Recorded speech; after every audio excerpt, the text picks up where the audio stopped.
Crossroads Community Church. We are so glad that you decided to check us out.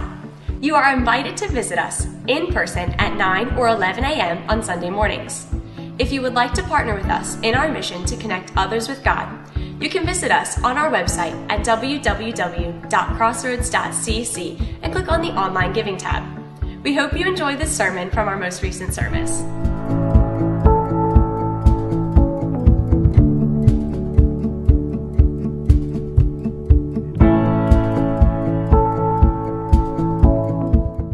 Hey guys, good morning to you.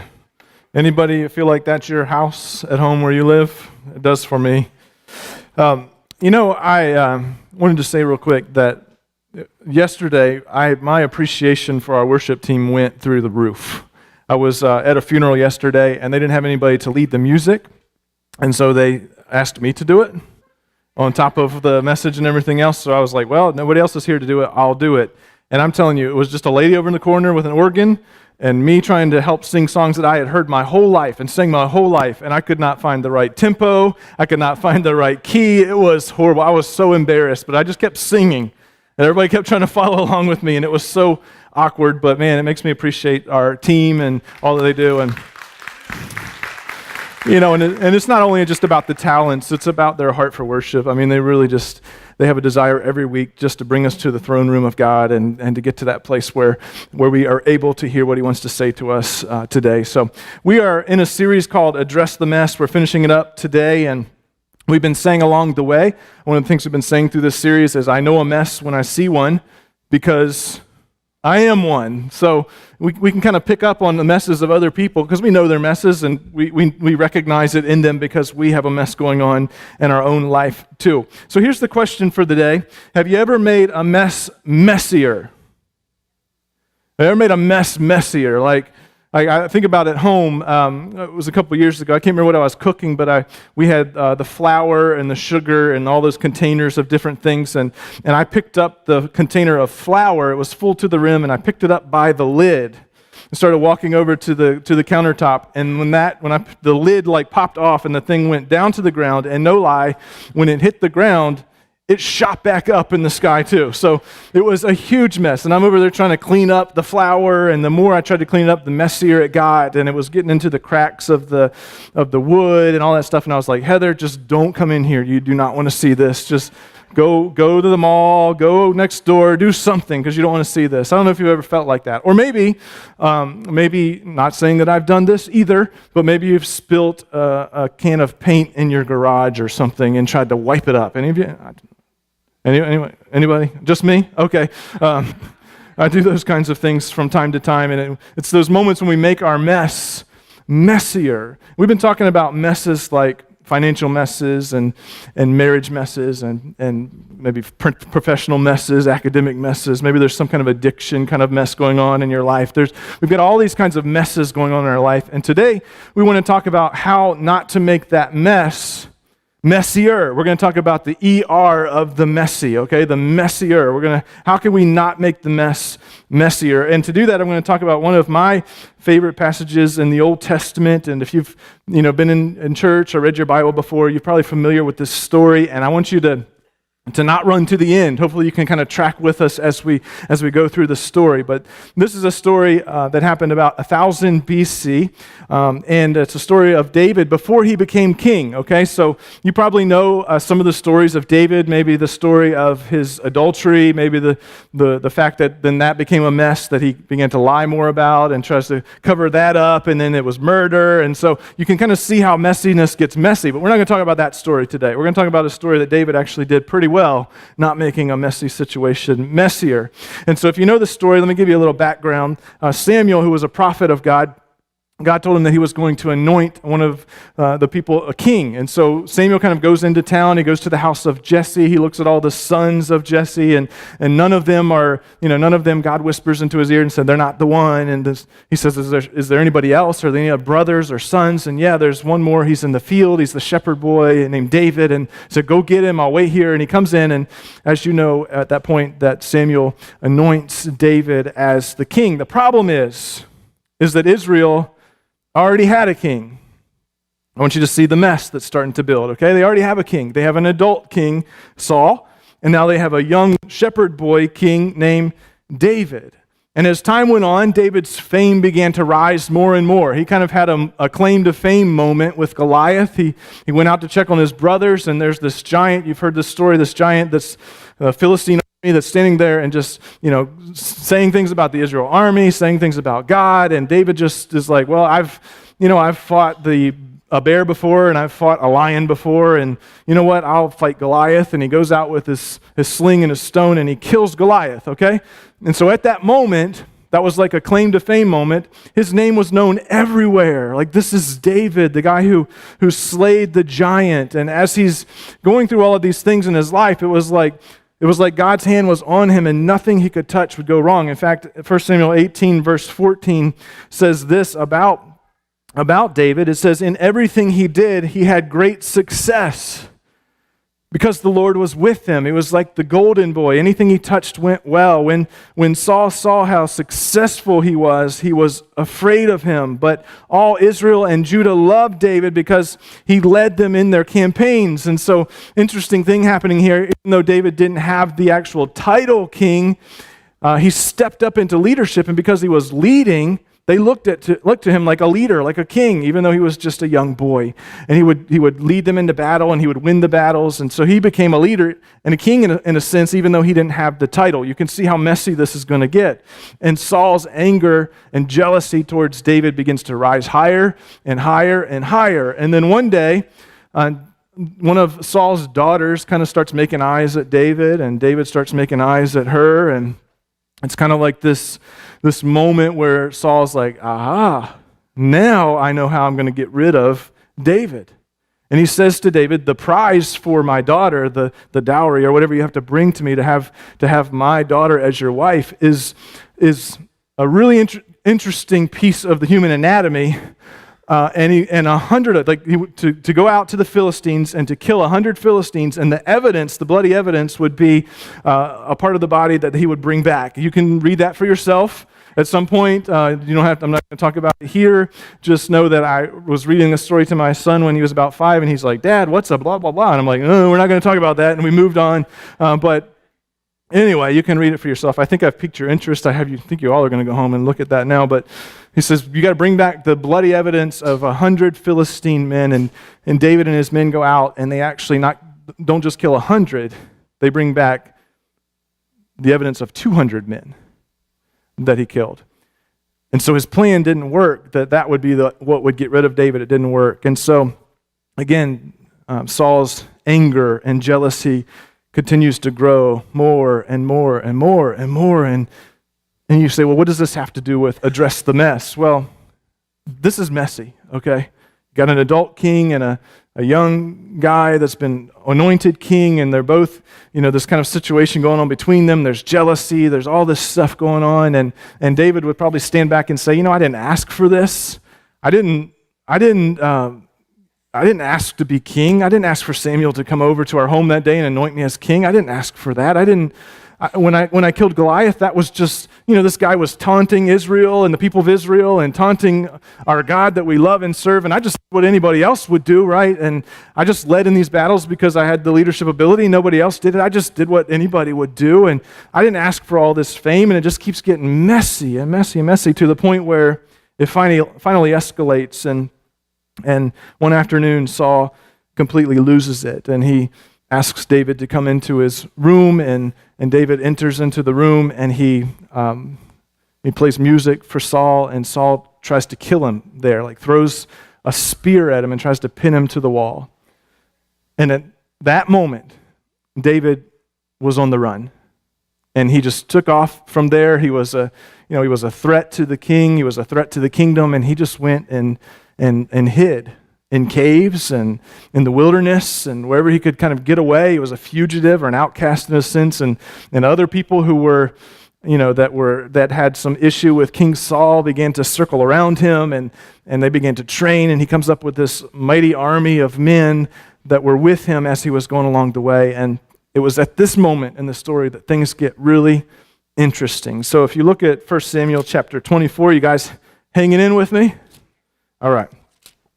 Chapter 24, verse 1, it says, "After Saul returned from pursuing the Philistines, he was told, 'David is in the desert of En-Gedi.'" So Saul's out in a battle against the Philistines, and he's got all his men with him and all his soldiers there, and they're probably tired and bloody. They've seen the loss of friends, and this was real war and real battle, and so they're going through all of that, and somebody kind of gallops over to Saul and says, "We know where David's at, and we've got him cornered. He's in En-Gedi, and so we're going to head that way and see if we can take care of him right now." Verse 2 says, "So Saul took 3,000 able young men from all Israel and set out to look for David and his men near the crags of the wild goats." Any of you ever been to the crags of the wild goats before?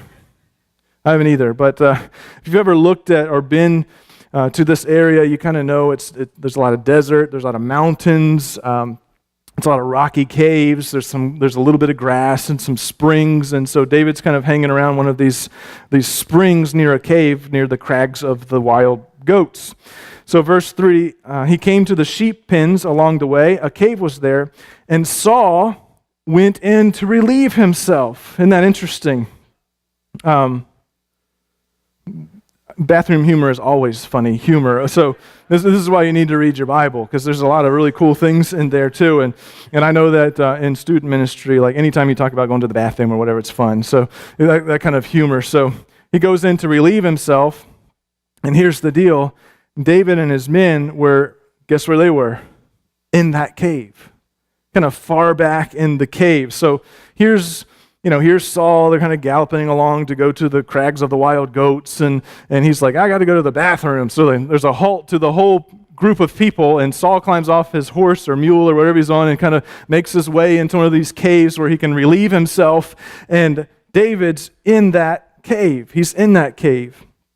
And so if you've been to church, you kind of know what happens next, but his closest men were saying, "This is the day, David. This is the day. Like your enemy has been delivered into your hands. Like here he is. He's in this cave, going to the bathroom. He's kind of preoccupied at the moment, and this is your opportunity to like take him out." And so they encourage him that. They say in verse 4, the men said, "This is the day that the Lord spoke of when he said, 'To you I will give your enemy into your hands for you to deal with as you wish.'" Now, he didn't say, I don't think God told David one of these days Saul's going to go in there to relieve himself and you're going to be right there in the cave. But he kind of, he'd been talking to these men and saying that the Lord was going to deliver the enemy into his hands, and here he was. Like if there was ever a God thing, here's a God thing. Here he is in the cave. David's back in the dark. All he has to do is just sneak up and grab him by the back of the hair and slit his throat. That's all he's got to do. That's all he's got to do. In verse 4, it says, "Then David crept up unnoticed." And if you know this part of the story, it says that he cut off a corner of Saul's robe.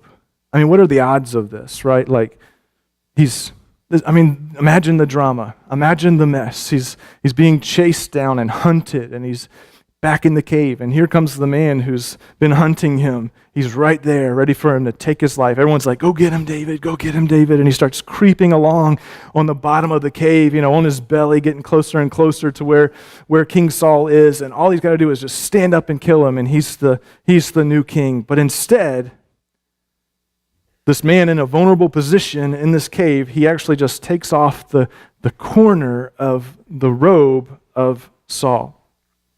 I think in this moment there was some thought maybe to kind of respond typically like we like to respond when we're in mess. I don't know if this is on your notes or not, but you can write it down. I think in these messy situations, a lot of times we want to do unto him as he intends to do unto us, right? We want to do to that person what they were intending to do to us. And so all of this emotion is building in David. And he's like, "Well, this guy intends to kill me, so why wouldn't I just kill him?" But we realize that that's only going to make this messy situation a lot messier. Well, it's an act of self-defense. Of course I could do this. It's expected. Like, I can do this. I can do this. And so let's take a time out from the story. If you've been daydreaming or lost interest, come back for a minute, okay? with me. And let me kind of share a few things with you about this moment, and then we'll jump back into the story. What I would say about mess and our messes that we cause is that at some point in the reason why we're in a mess is because at some point in the process, there was a breakdown of virtue. Does that make sense? If we've created a mess, at some point there's been a breakdown of virtue. If somebody else created the mess, then there's a really good chance that there was a breakdown in virtue on their end. But if you look at any mess, a lot of times, somewhere along the way, there was this breakdown in virtue. Well, what's virtue? Virtue is like a high standard, or it's integrity, or honesty, or patience, or self-control. But I think when you scratch beneath the surface of any kind of mess, somewhere along the road, somebody demonstrated a lack of virtue. And the true thing about virtue is if you ignore virtue, you can write this down, if you ignore virtue, you'll eventually make a mess. If you ignore virtue with your finances, eventually you're going to make your finances messy. If you ignore virtue with your marriage, then it's going to get messy. If you ignore virtue at your work, it's going to get messy. In other words, you can't clean up one failure in virtue with another failure in virtue. Do you know what I mean? Like I couldn't clean up the flour that was all over our kitchen floor that day by throwing some more flour on it. You don't clean up an oil spill by throwing more oil on it, You don't clean up the paint that's on your garage floor by throwing some more paint on it. If there's been a breakdown in virtue, you can't. A failure in virtue, to do another failure in virtue is not going to fix the first problem. It's not. And so if you ignore virtue, eventually you'll make a mess. We say it this way sometimes: 2 wrongs don't make a right, 2 messes don't make an unmess, right? You can't clean up one mess that's been happened by a failure of virtue by another failure of virtue. It's just impossible. So let's see what David does in the middle of all this mess as he's kind of laying on his belly in this cave, sneaking up on King Saul. So David, here he is. Saul's there, relieving himself. David's in the same cave that he's in, pretty vulnerable at the moment. He creeps up, and I want to say that at some point, as he's crawling along on his belly, he has this thought. Something dawns on him. And he says, I'm about to make this messy situation a lot messier. I'm about to murder the king. I'm about to assassinate the king. I'm about to murder God's king. I'm about to kill my children's grandfather. I'm about to kill my wife's dad. I think that he had that thought as he was on his belly kind of crawling along, and it's like, what in the world am I doing here? What am I thinking? And I would ask you this, was it justified? Get the slides here. Was it justified? Well, yeah. I mean, it's an act of self-defense. This guy's after him. Yes, it's justified. Was it expected? I think it was expected. Everyone around him was saying, go get him, man. Go get him. This is your opportunity. It's been delivered right into your hands. But was it the right thing to do? Was it the virtuous thing to do? No, it wasn't. And I think that's the dilemma that we all face at times. And I think as he was on his belly, he began to think of his grandchildren saying, or his children saying, or grandchildren saying, Granddaddy, tell us how you became the king. All right, well, come on, sit up on my lap. Let me tell you about how I became the king. Well, your great-grandfather was in the cave, and he was taking a you-know-what, and I snuck up on him and slit his throat. That's how I became the king. Or he would say, his wife would say, how did my dad die? Well, I really don't remember, but I think I might have slit his throat. Maybe. I think he had this moment where he starts thinking about all the repercussions of acting this way and not being virtuous in this moment. And let's kind of see what he did. So it says in verse 24, verse 4, second part, it says that he's crept over and unnoticed and cut off the corner of his robe.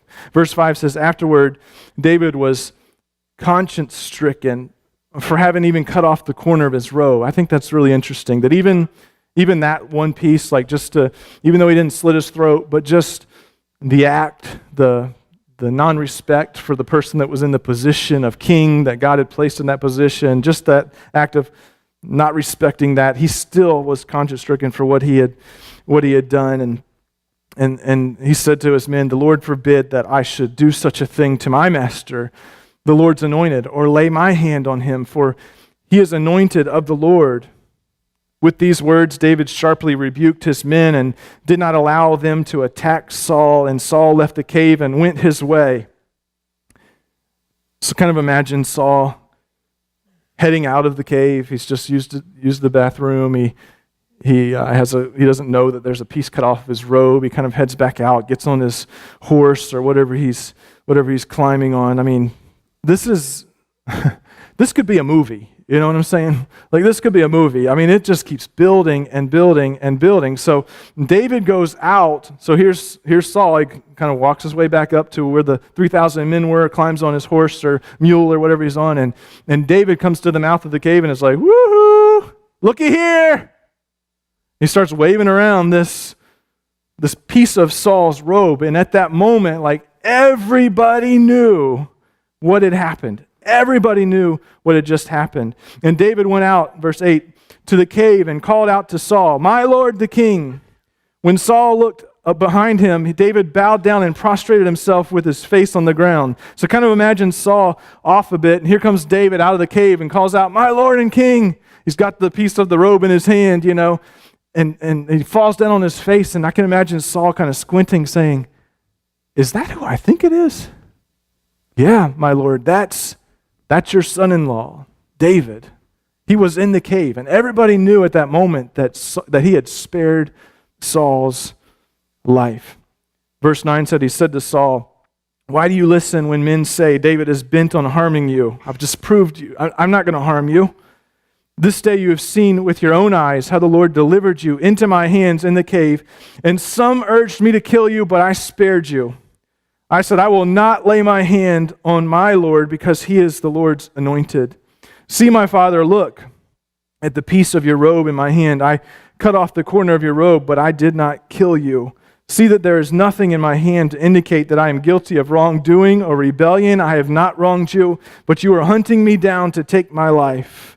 And then I think what he says next is the reason why some of us are here today. To just hear this one verse.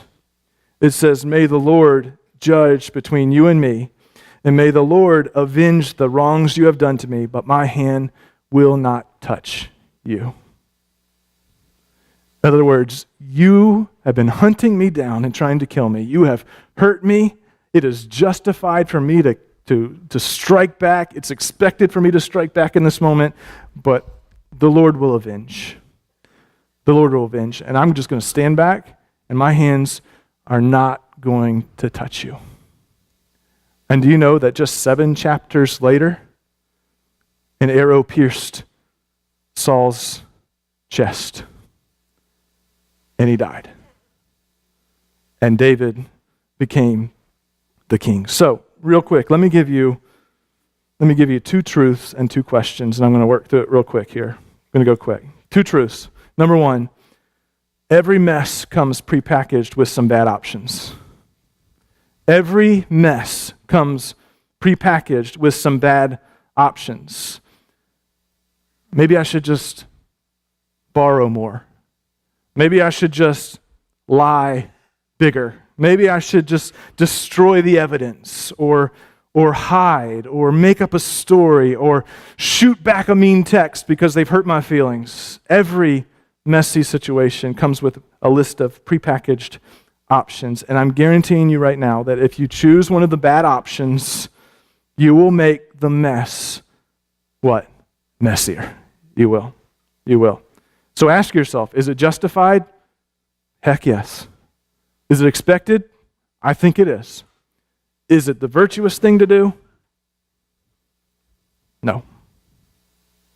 Does that make sense? The second thing, our response to the mess is the real story. Our response to the mess is the real story. I know that some of you have some really messy things going on in your life right now, but please hear me when I say this. And those of you who are older in the room, I hope that you'll support this and say, yeah, that's true. If you're younger, listen to the older people in the room, because I believe this is true. That somewhere down the road, the mess that you're in right now will be reduced to 1 or 2 sentences. And I'm not trying to lower what's going on in your life right now and the mess that you're in right now, but what typically happens is that it will be reduced to just a couple sentences. I got divorced 5 years ago.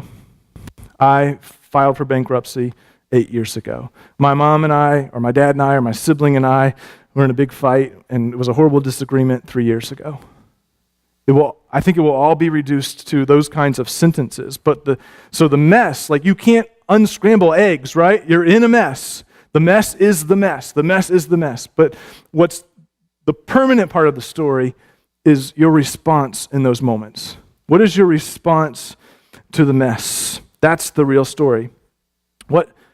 And then let's answer these couple questions that I think will help you figure out what I'm talking about here. And I think this is what dawned on David when he was crawling on his stomach in a cave. Question 1 is, what story do I want to tell? What story do I want to tell? When people say, David, how did you become the king? What story do I want them to hear? When people hear that I went through a divorce 4 years ago, what story do you want to tell coming out of that? Okay, yeah, you declared bankruptcy. Yeah, you dropped out of school or failed out of school or you've been in a disagreement with somebody. But the question is, what's the story that you're going to tell on the other end? Because that's the permanent story. Yeah, I got busted. Yeah, I did it.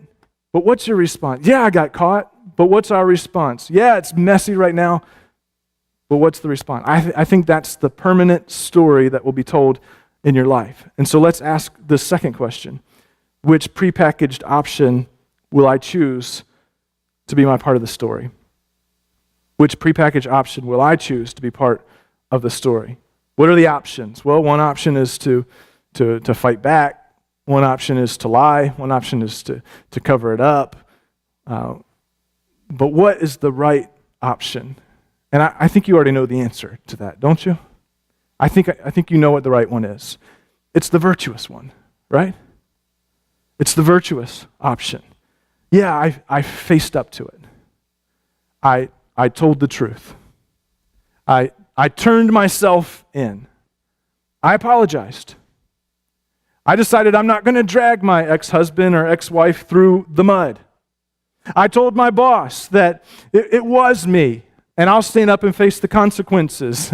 I'll admit that I am addicted to pornography, and I'll set up some constraints in my life and tell somebody so I have some accountability towards it and get some healing there. Or I could just keep covering it up. I went to the dean and I apologized and said, yep, it was me. I did cheat. And if you'll keep me in here, like I'll do whatever I have to do. I'll study harder. I'll do whatever you need me to do if you'll just give me a second chance. You see, the real story is our response to the story. Does that make sense? So, we want to address the mess. And you can't address the mess if you choose one of the prepackaged bad options. Choose the virtuous option. Choose the option that will lead to life, that will lead to a better story, the real story, the permanent story, the story you want to tell one day. All right? Let's pray, and the worship team's gonna come. As if you bow your heads and close your eyes, and I just want to pray with you, because we all want an eye for an eye. We all want you treated me poorly, game on, I'm going to poke out your eye, and you try to poke out mine, but I'm going to poke out yours, and we're just going to keep poking out everybody's eyes until everybody's blind. But think about this. Think about the story that you have the opportunity to tell. David, how did you become the king? Well, I did what no one else would do. I did what no one expected me to do. I opted for virtue. I opted for integrity. I trusted that my Father in heaven would take care of this. I'm going to let God leverage this mess to become a message. I want the mess that I'm in right now to tell the real story of my life and the real story of who you are, God. Knowing that you do redeem bad things and you do make beautiful things out of ugly things. So let me ask you, dads, which story do you want to tell your kids when they're grown up? Moms, what story do you want to tell your little girls one day when they're grown up? Come on, high school students, college students. One day somebody's going to say, what was high school like? What was college like? What story do you want to tell? And which of the options do you want to be a permanent part of that story? Is there, with eyes closed, is there anybody in the room besides me that struggles with the tension of this? That I'm in a mess and I so badly want to choose one of the bad options, but my heart is telling me in this moment that what you want from me, God, is to respond with virtue.